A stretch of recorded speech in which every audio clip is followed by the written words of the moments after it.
The NBA landscape underwent a major shift with the recent trade between the Dallas Mavericks and the Los Angeles Lakers. This blockbuster deal, now simply referred to as the trade by fans and media alike, sent 31-year-old Anthony Davis to the Mavericks in exchange for 25-year-old, five-time first-team All-NBA shooting guard Luka Doncic.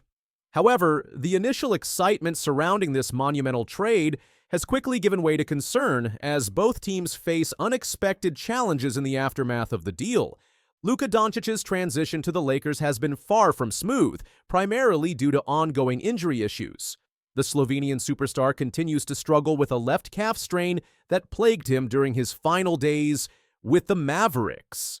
This injury sidelined Dončić for 27 of the Mavericks' 49 games before the trade, and its effects have carried over to his tenure with the Lakers.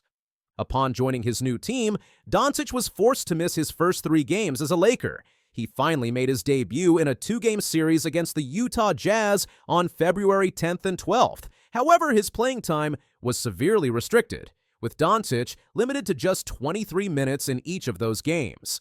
This cautious approach by the Lakers' medical staff highlights the ongoing concerns about Dončic's physical condition. The situation has not improved following the All-Star break. The Lakers have announced that Dončić will miss at least one more game, despite having a week of rest during the break. This development is particularly worrisome given that Dončić, for the first time since his rookie year, was not selected as an All-Star. NBA insider Mark Stein provided insight into the Lakers' strategy, stating, "The Lakers have kept Dončić under 25 minutes in his first 2 games in purple and gold, and are expected to persist with a measured approach as the 25-year-old progresses in his comeback after missing his final 19 games as a Maverick with a left calf strain sustained on Christmas Day." Adding to the Lakers' mounting problems is the uncertain status of LeBron James. The veteran superstar withdrew from the All-Star competition at the last minute, citing ankle and foot discomfort. According to Sam Amico of HoopsWire, sources within the NBA suggest that James' injury may be more significant than initially believed. This development raises the alarming possibility that the Lakers could be without both James and Dončić for multiple games.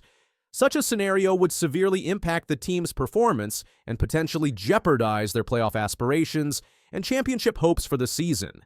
A report by The Athletic has shed light on one of the possible reasons for Doncic's prolonged absences and injury concerns. The report suggests that the Slovenian star has been lax in his approach to physical conditioning, an issue that had reportedly frustrated the Mavericks organization.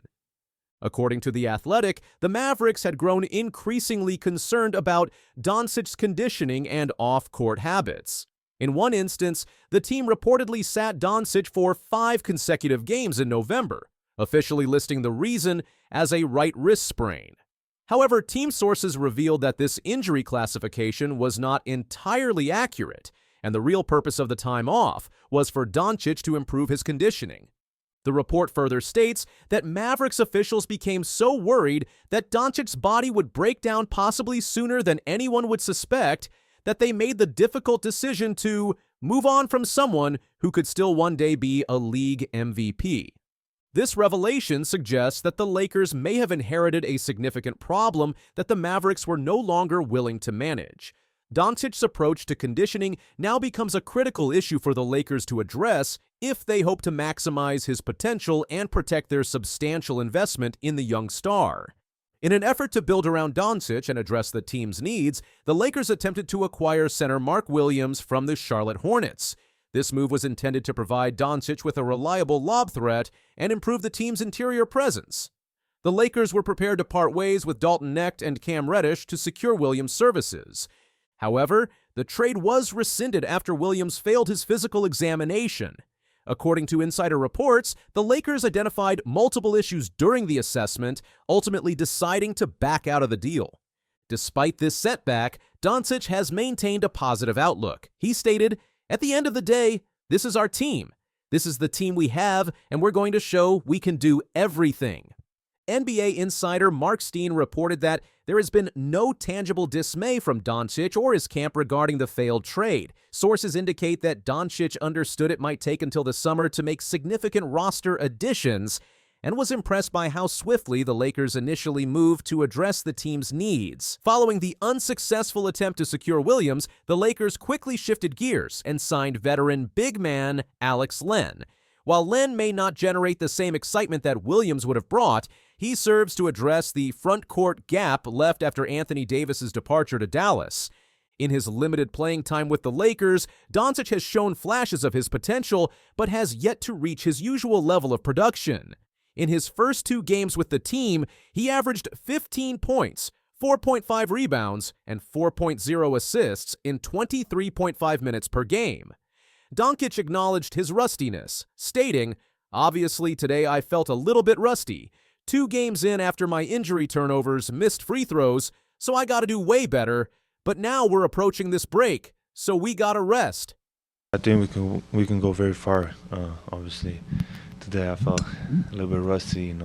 2 games in after my injury, turnovers, missed free throws. So I got to do way better. But now I think we're approaching this break, so we gotta rest. Despite the challenges, Doncic remains optimistic about the team's potential. "I think we can go very far," he said after the Lakers lost to the Jazz. This optimism, however, is tempered by the reality of his current physical limitations and the need for improved conditioning. The Lakers' long-term plan clearly revolves around building the team around Doncic. However, questions remain about how he will coexist on the court with LeBron James, as both players tend to dominate the ball and facilitate the offense. James expressed optimism about their potential as a duo, saying, and I'm looking forward to seeing what we can do. I think we only had, 2 games? 2 games so far. And I think he's been on minutes restrictions since he came back from the calf. He hadn't played since Christmas, I believe. So, as we continue to, get into form, as he continues to get in form, I think we could be really good going down the stretch, but we see what happens. Doncic's contract situation adds another layer of complexity to the Lakers' plans. He is signed through the 2025-26 season with a $48.9 million player option for 2026-27, which he is expected to decline. The Lakers' goal is to secure Doncic with a long-term extension, although the $345 million supermax he could have signed with Dallas is no longer an option. Instead, Doncic may opt for a shorter extension, such as a 2+1 deal worth $165.3 million, potentially positioning himself for a future 5-year, $418 million contract. This flexibility gives Doncic significant leverage in shaping the team's roster construction moving forward. The decision to trade Doncic has raised eyebrows across the league, with many questioning the Mavericks' rationale. According to The Athletic's Christian Clark, Mike Vorkunov, and Fred Katz, the Mavericks were never going to offer Doncic a 5-year, $345 million supermax extension. This revelation contradicts the widely held assumption that Doncic would receive a supermax deal from the Mavericks as soon as he became eligible. Despite his impressive career averages of 28.6 points, 8.7 rebounds, and 8.3 assists per game, along with 5 All-NBA selections and deep playoff runs, the Mavericks front office harbored serious doubts about Doncic's long-term value. ESPN's Tim McMahon reported that the franchise was motivated to move the 25-year-old, citing significant frustration within the organization about Doncic's lack of discipline regarding his diet and conditioning. Mavericks team governor Patrick Dumont alluded to these concerns in an interview with the Dallas Morning News' Brad Townsend. Dumont emphasized the importance of a strong work ethic and singular focus on winning, stating, "If you look at the greats in the league, the people you and I grew up with, Michael Jordan, Larry Bird, Kobe Bryant, Shaq O'Neal, they worked really hard every day with a singular focus to win. And if you don't have that, it doesn't work. And if you don't have that, you shouldn't be part of the Dallas Mavericks." And if you look at the greats in the league, the people you and I grew up with, Jordan, Bird, Magic, Kobe, Shaq, they worked really hard every day with a singular focus to win. And if you don't have that, then it doesn't work. He called Luka out on the way out. Nick Angst. Dumont continued, "That's who we want. I'm unwavering on this. The entire organization knows this. This is how I operate outside of basketball. This is the only way to be competitive and win. If you want to take a vacation, don't do it with us. While not specifically naming Doncic, Dumont's comments strongly implied dissatisfaction with the star player's approach to the game and his commitment to maintaining peak physical condition. The trade has undoubtedly reshaped the Western Conference landscape. For the Mavericks, the addition of Anthony Davis was intended to improve their defense and provide a top-tier talent to pair with their existing roster. However, Davis has already encountered injury issues of his own, playing just one game for Dallas before suffering an adductor injury that is expected to sideline him for multiple weeks with no clear return date in sight. For the Lakers, the acquisition of Doncic represents a significant investment in the future. However, the immediate challenges posed by his injury history and conditioning concerns have tempered expectations for the current season.